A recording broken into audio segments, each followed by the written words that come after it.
Hi everybody, and welcome to another edition of ROX Talks on the ROX Network. I'm Roxy, and tonight I'm talking to Voodoo Six bassist and founder member Tony Newton.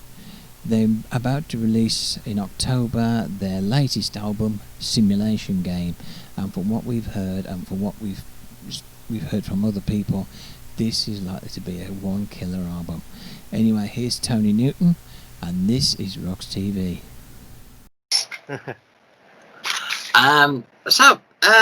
To start with, Tony, I mean, you are the bassist and founder member of Voodoo Six.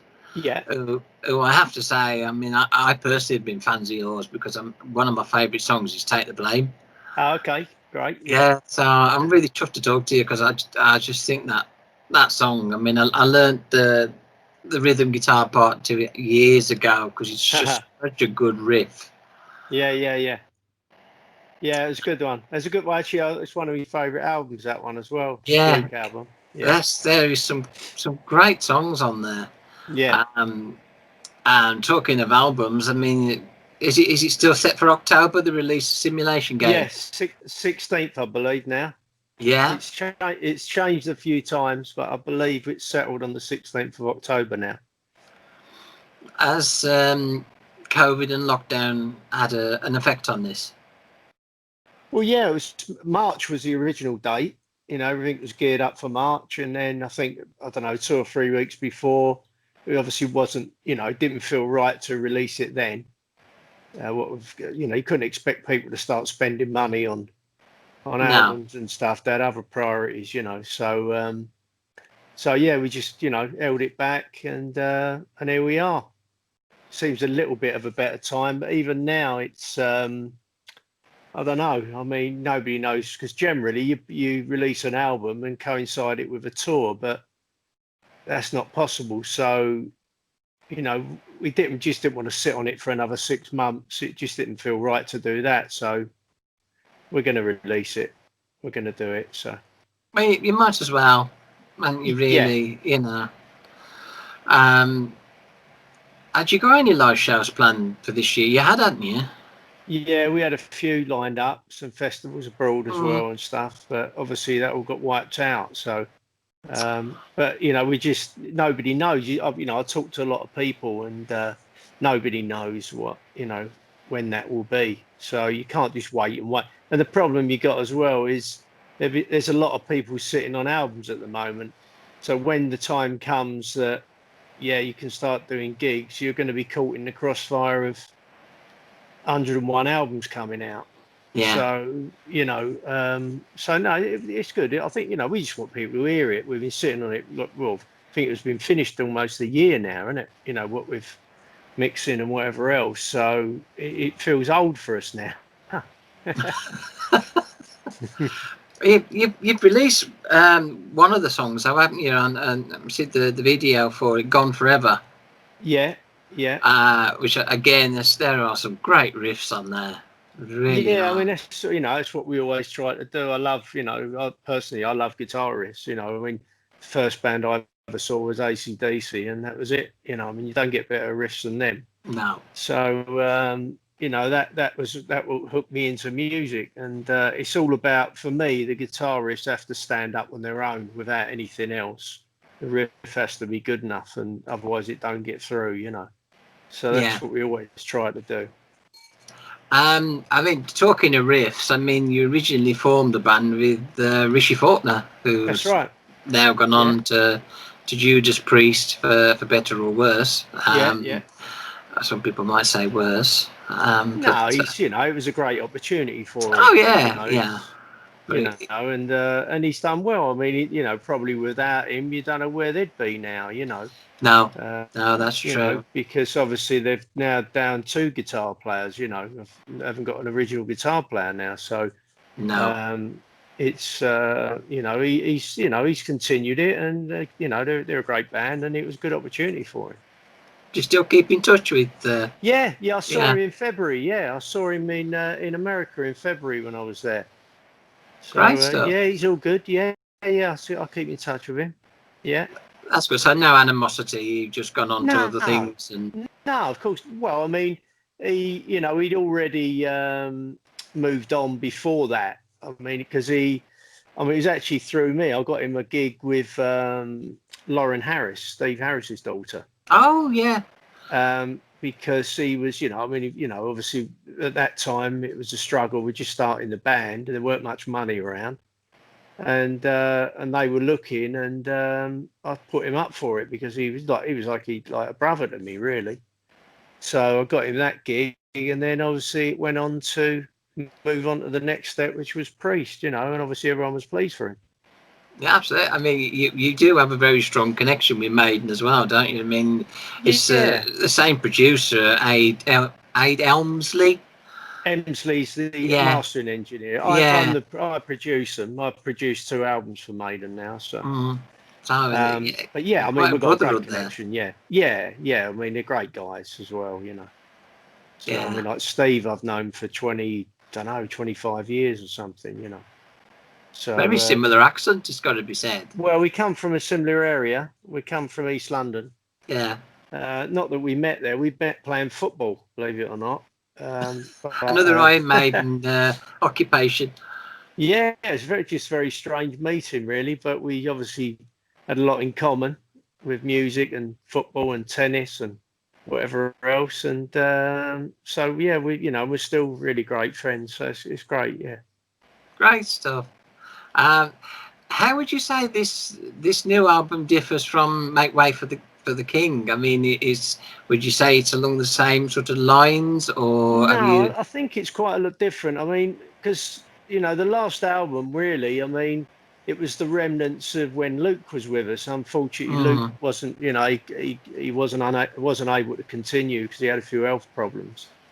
So we had a lot of those songs were sitting around from the Luke time, and then Nick came in, and it was it's a little bit of a different style for him, but this time I sort of put it together more fitting to him, for his voice. So it's not as bluesy tinged as the Luke era, which I love. I love that, like as we said before, the Fluke and Songs to Invade Countries are more of a bluesy edge with a little bits of rock here and there, but this one's leaning more to a little bit more rocky, a little bit more heavy, and a bit experimenting, because I like I've always liked adding strings and orchestral stuff, but this time we actually got a string quartet, recorded it live, so it was a bit different than just doing it with samples and keyboards and stuff,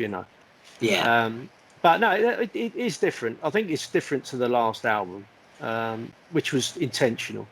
Yeah. Is Tom Gently still with you?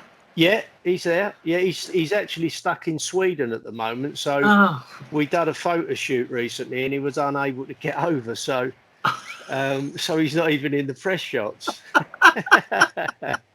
Hopefully, I believe he's coming over. I think it's September, so hopefully we'll see him then and we'll meet up. Yeah, it'd be good for him to kind of get used to working in the band as well, won't it? Really? Yeah. We can. We'll probably get together for a rehearsal, and I'm hoping also to maybe shoot a video while he's here as well. So take advantage. That'd be good. Yeah. Just in case we get locked down again. Exactly. At least you'll have another video under your belt. Yeah.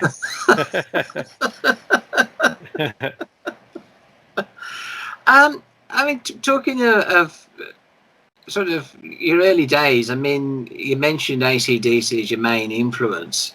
Who else would you say, I mean, I can hear lots of different musical influences, particularly classic rock in there. But who would you say were your other main influences?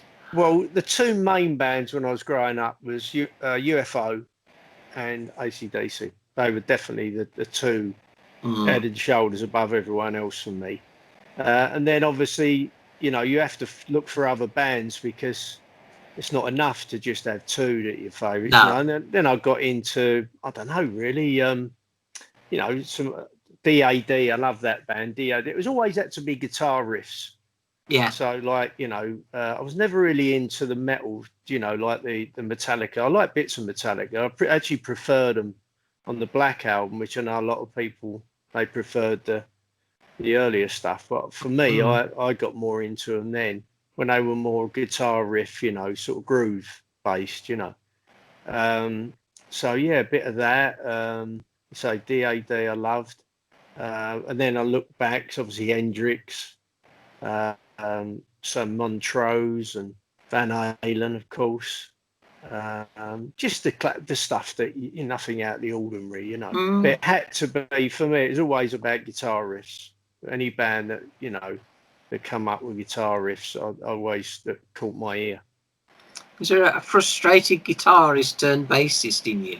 Yeah, I started playing bass and then I got into playing a bit. I mean, I come up with most of the riffs. I've just got this knack of doing it. I'm not the greatest player. I can stumble through playing, but I can come up with somehow guitar riffs. It's just weird. So a lot of them are mine. Yeah, it's just I love playing it. I love playing guitar, but I'd never want to play it in a band. It's not, I love playing bass as my instrument, but it's just that when you play bass, especially when you're recording, generally the bass gets done first. And unless, like me, obviously I mix and stuff, so I'm involved right through the process. But generally, the bass player's done, and then he's not needed again, because it's done early days, the drums and bass, and then you build everything on top. So playing a bit of guitar, it does help as well.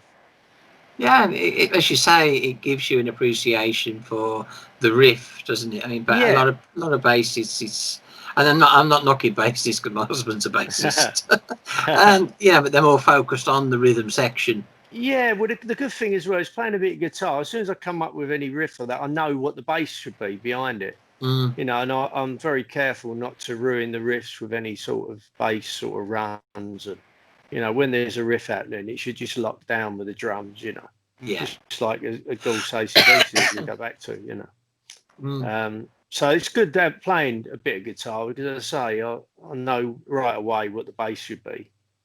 Yeah.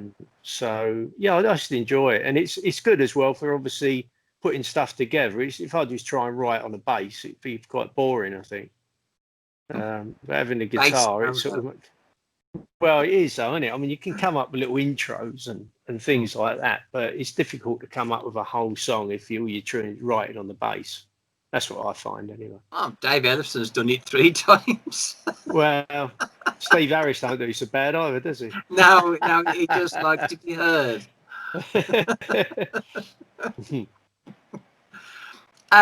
So, I mean, I take it as soon as you're able to do live dates. I mean, I suppose we're going to be talking 2021 now, aren't we, really? Yeah. We've been approached to do a streaming show. We're just sort of talking to the people involved at the moment, so that could be a possibility to do, I don't know, an hour or hour and a quarter stream live. I think it's something that people are looking at the moment, as it's the only option.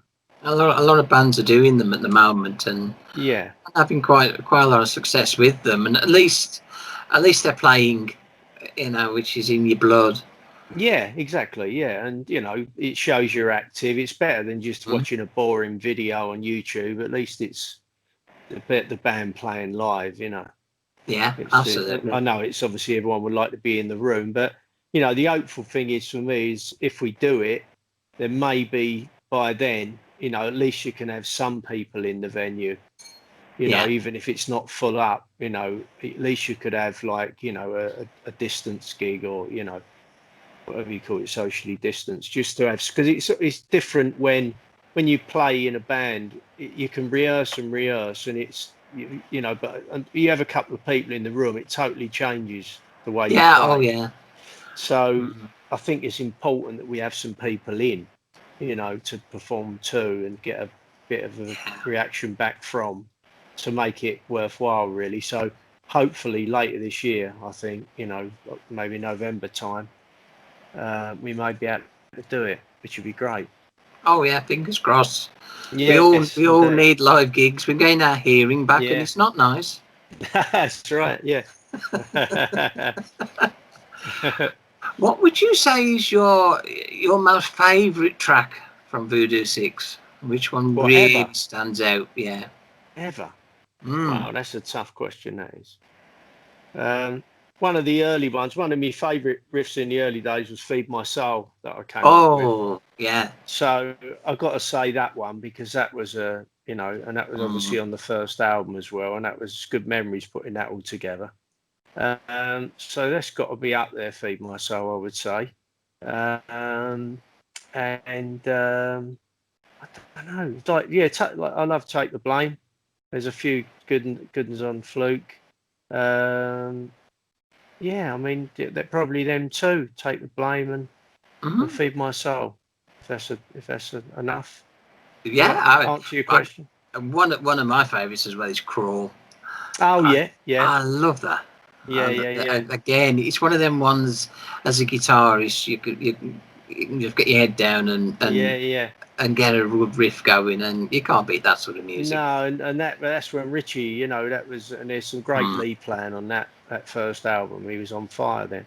Yeah. And and that obviously paved the way for what we're doing now. So they're good memories. There's good memories of that. But yeah, we should look to play that one, Crawl, again, maybe. Yeah, I'd love to hear it live. We haven't done it for years, that one. No. Now there's an idea for you for your set list for the future. Okay, I'll make a note, mental note. Especially if you see my Fizzog in the audience, just play Crawl for her, it might keep her happy. Well, Tony, it's been great talking to you, mate, and thank you so much. Yeah, no, it's great. We wish you all the best. The new album is called Simulation Game. It's out on the 16th of October on Explorer One Records. That's right. Digital and CD? Yeah. Vinyl?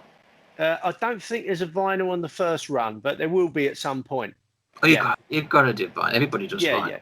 Yeah, we'll definitely do it. Even if it's just a short run for collectors. There's been a bit of there's a bit of a backlog on vinyl pressing at the moment, so that's why it's not been thought of this time. It's just, I think it's because everyone's now, like I said earlier, they're looking to start releasing again. So a lot of the vinyl plants are actually backed up. So it's not possible at the moment, but because you need a longer run up time. Yeah. For that. You could always go even more retro and go cassette. Cassette, yeah. Or even 8-track. 8-track, yeah. What was before that? Cylinder. Cylinder, yeah. We could start a whole new trend of albums being released on cylinder in mono. Yeah, they sound great. They're different Venom. Right, it's been great. Thank you so much. That's all right. No, it's a pleasure. Thanks for calling and thanks for your support. Yeah. You can guarantee that we'll be buying the album as always. So I hope many more do as well. Thanks a lot, Tony. You're welcome. Speak to you soon. Speak to you soon. Okay. Bye-bye. Bye. Bye. Bye.